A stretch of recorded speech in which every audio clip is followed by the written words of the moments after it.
अध्याय 1 जलती हुई फांसी। काले धुएं के गुबार ने ज़ियाफेंग के गले और फेफड़ों को जला दिया, जबकि पुरानी टूटी हुई दौकनी जैसी आवाज़ें सुनाई दीं। यहाँ किसी को भी, मैं नहीं चाहता मरना। ज़ियाफेंग, जागो, सो मत। अंतहीन ज्वलंत लाल बत्ती अचानक मंद हो गई, उसके बाद एक गहरा अंधेरा छा गया। एक डूबते हुए आदमी की तरह ज़ियाफेंग ने किसी भी चीज़ को हथियाने की पूरी कोशिश की जो उसे इस अंधेरे से बचा सके।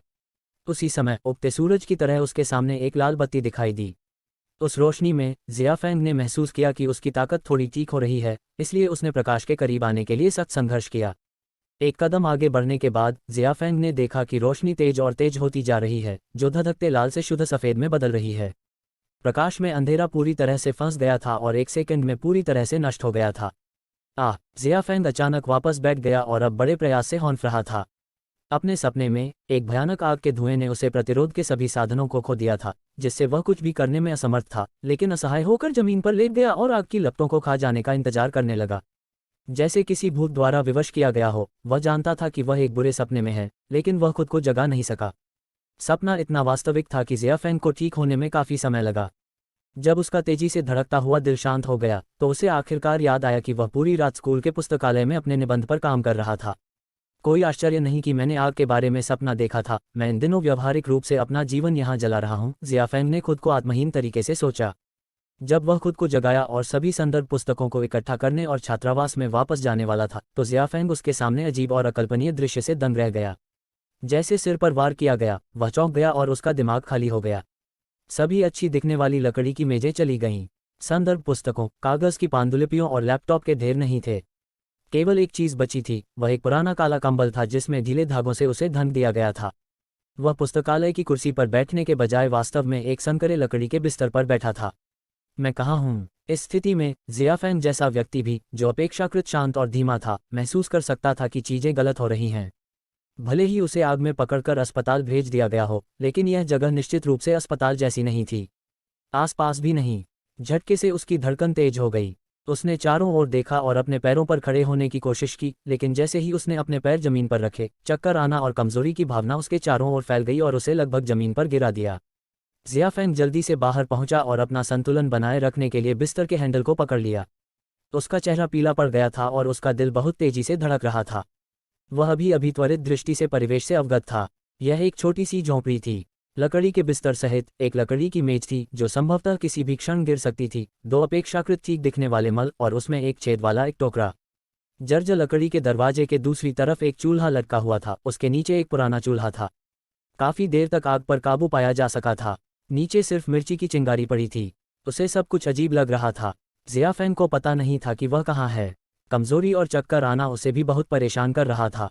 यह जगह कहाँ है? ऐसा लगता है कि मैं अभी अभी एक गंभीर बीमारी से उबरा हूँ, जैसे मुझे हाई स्कूल में निमोनिया हुआ था। उसके दिमाग में अनगिनत विचार चल रहे थे, लेकिन ज़ियाफेंग इस बेहद अजीब स्थिति में पहले कभी नहीं आया था। उसके मन में भयानक रूप से दहशत फैल रही थी। केवल एक चीज़ जिसके लिए वह भाग्यशाली महसूस कर रहा था, वह यह थी कि कुछ भी अप्रिय या भयानक दिखाई नहीं दिया। इसलिए ज़ियाफेंग ने कई गहरी सांसें लीं और खुद को शांत किया।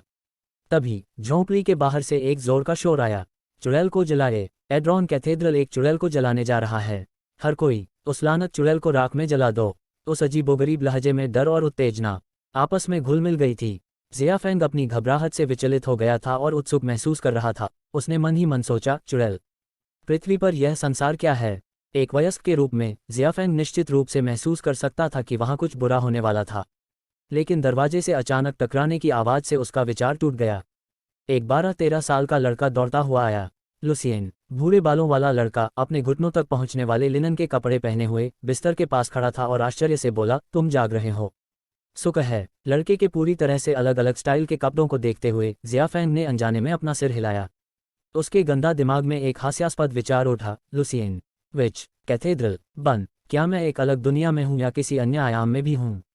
ऐसा लगता है मैं अब यूरोप के मध्य युग में हूँ, उस समय जब डायन का शिकार प्रचलित था। अगर चीजें गलत होती तो वे हमेशा करते। मफी का नियम ठंडे तरीके से ज़ियाफेंग को याद दिला रहा था।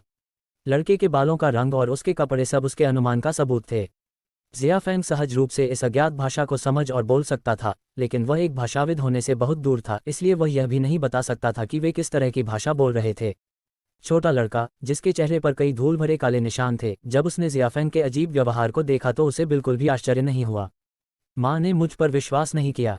आधी रात के दौरान वह हमेशा रोती है और उसकी आंखों में आंसू आ जाते हैं। वह बड़बड़ाती रहती है, मेरे गरीब छोटे इवांस, जैसे तुम पहले से ही कब्रिस्तान में दबे हो। डैडी को नहीं पता था कि क्या करना है, इसलिए उन्होंने उस छोटे कमीने साइमन को लॉर्ड वेन की हवेली में एक संदेश लाने के लिए कहा, मेरे भाई को किसी तरह वापस आने के लिए कहा। अब वह एक नाइट स्क्वायर है। बेशक धर्मार्थ चिकित्सक एक नाइट स्क्वायर के सामने अपनी अनुचित हास्यास्पद कीमत का दावा करने की हिम्मत नहीं करेगा। लड़के ने अपनी ठुड्डी को थोड़ा ऊपर उठाकर ईमानदारी से गर्व महसूस करते हुए बात की। लेकिन देखो, मैं सही था। मुझे पता था कि तुम ठीक हो जाओगे। मैं यह जानता था, वह बात कर रहा था। उसने ज़ियाफैंग की बाँह पकड़ ली। चलो चलें। वे उस शातिर चुड़ैल को जलाने वाले हैं। यह वही डायन है जिसने आपको जेल भेज दिया और पूरी रात चर्च के पहरेदारों से पूछताछ की। ज़ियाफैंग अपनी वर्तमान स्थिति के बारे में अधिक सोचना चाहता था, इसलिए उसे बाहर जाने में बिल्कुल भी दिलचस्पी नहीं थी। इसके अलावा वे एक व्यक्ति को मौत के घाट उतारने वाले थे। दयालु ज़ियाफैंग के लिए यह पूरी तरह से अस्वीकार्य था, कम से कम उनका मानना कि वह था। लेकिन लड़के ने जिस आखिरी बात का जिक्र किया, उसने उसे चौंका दिया। चुड़ैल का मुझसे कुछ लेना देना था। इसलिए ज़ियाफैंग ने अपना विचार बदल दिया। लड़के के हाथ में हाथ रखकर वह कमरे से बाहर गिर गया और लड़के का पीछा गिरजाघर की ओर कर दिया। ज़ियाफैंग ने रास्ते में लोगों के चारों ओर देखा। बाहर गर्मी थी। अधिकांश पुरुषों ने पतली बाजू के लिनन के कपड़े, एक ही रंग की पैंट और बिना एड़ी के जूते पहने थे, जबकि महिलाओं ने बड़े जेब वाले नीरस मोटे लंबे कपड़े पहने थे। यह सरल और पुराना था। उनमें से अधिकांश के भूरे बाल और आंखें थीं, जबकि कुछ उत्कृष्ट रूपरेखा वाले चेहरों में हरी या नीली आंखों वाले लाल या काले बाल थे। यह वास्तव में मध्य युग है। ज़ियाफैंग को पता चला कि उसने खुद वही कपड़े पहने थे। नीची और जर्जर झोपड़ियों से भरी झुगी झोपड़ी से बाहर आने के तुरंत बाद उन्होंने अपने सामने ऊंची धनुषाकार छतों के साथ एक इतना बड़ा नहीं बल्कि पवित्र और भव्य गिरजाघर देखा। सबसे बड़ी छत पर एक बड़ा सफ़ेद क्रॉस लटका हुआ था। इसके नीचे की खिड़कियां बहुत संकरी और छोटी थीं। वहां पहले से ही काफ़ी लोग जमा हो गए थे। छोटे लड़के का पीछा करते हुए ज़ियाफैंग ने भीड़ को निचोड़ा और आगे की ओर धकेलता रहा। इससे कुछ लोग चिढ़ गए और वे गुस्से से उन्हें घूरने लगे, लेकिन वे जानते थे कि वयस्कों के रूप में वे एड्रोन के चौक पर दुर्व्यवहार नहीं कर सकते। जल्द ही ज़ियाफैंग आगे देख सकता था। वे अब भीड़ में सबसे आगे थे।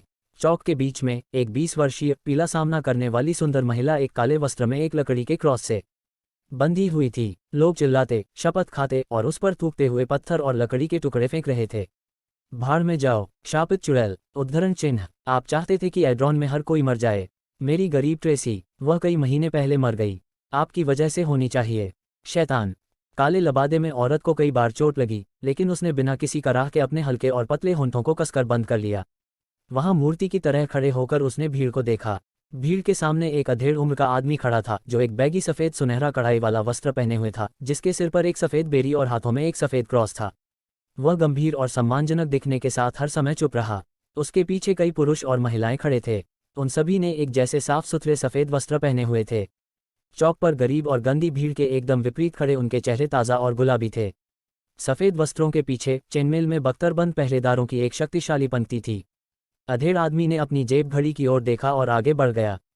उसने अपने हाथ में गोल बिल्ला उठाया। तुरंत उन क्रोधी और क्षुब्ध लोगों ने, जो वाद विवाद कर रहे थे, अपना मुंह बंद कर लिया और चुप हो गए। ज़ियाफैंग लोगों के कपड़ों से हवा के गुजरने की आवाज़ सुन सकता था। वह बहुत प्रभावित हुआ। समकालीन समाज में भी लोगों की पूर्ण आज्ञाकारिता और इस तरह की त्वरित प्रतिक्रिया के लिए कम से कम कई महीनों के प्रशिक्षण की आवश्यकता होगी। किस तरह का अधिकार या शक्ति उन सभी गरीब लोगों को सेना की तरह आज्ञाकारी बना सकती है? अधेड़ उम्र का आदमी बिल्ला पकड़े हुए था, धीमी लेकिन मर्मस्पर्शी आवाज के साथ बोल रहा था, जो पूरे चौक में गूंज रहा था। हे गरीब पापी! आप शैतान के बहकावे में आ जाते हैं और सत्ता के लालची हो जाते हैं। तुम्हारा शरीर और आत्मा दोनों भ्रष्ट हो गए हैं। केवल प्रकाश ही शुद्ध कर सकता है। यह सजा है, लेकिन ईश्वर की दया भी है।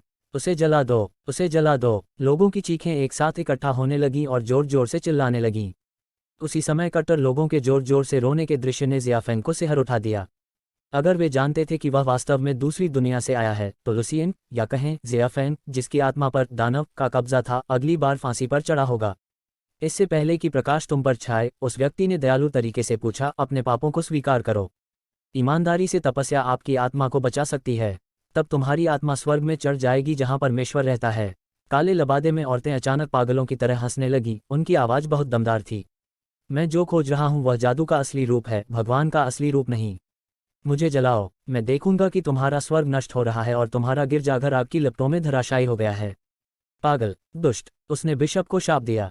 उन सब को मार दो। ये शापित चुड़ैलें राक्षसों का पीछा कर रही हैं। उद्धरण चिन्ह, उसे जलाकर राख कर दो। बिशप चुप रहा, लेकिन गरीब लोग जोर जोर से चिल्ला रहे थे और जोर जोर से चिल्ला रहे थे। ज़ियाफेंग के लिए इस तरह का भयानक पागलपन पहली बार देखा गया था। यहाँ बहुत खतरनाक है। उसे गहरा धक्का लगा। वह वास्तव में उस महिला की देखभाल करना चाहता था, लेकिन उसने कोई कार्रवाई करने की हिम्मत नहीं की या वे पागल व्यक्ति उसे भारी मात्रा में चट्टानों से मार डालेंगे। ज़ियाफेंग यह जानकर भी भ्रमित था कि उस महिला के नीचे कोई लकड़ी नहीं थी। वे उसे बिना किसी जलाऊ लकड़ी के कैसे जलाएंगे। बिशप ने प्रार्थना करना शुरू कर दिया। उसकी आवाज़ तेज और ठंडी थी, आप पापी, प्रकाश के नीचे नरक में जाओ। उसके हाथ में क्रूस अचानक तेज रोशनी के साथ फूट पड़ा।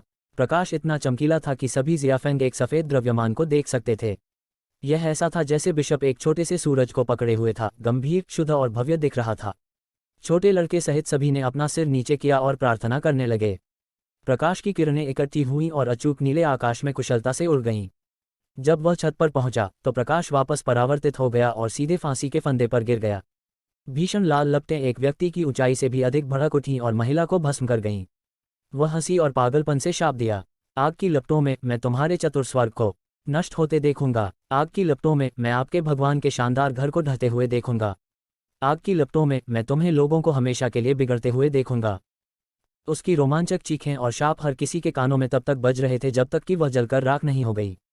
हालांकि ज़ियाफेंग पहले से पूरी तरह से स्तब्ध था जब चकाचौंध रोशनी के साथ क्रॉस फूट गया था। यह मध्ययुगीन यूरोप नहीं है। यह एक ऐसी दुनिया है जहां जादू वास्तव में मौजूद है। मेरा नाम है लुसियन।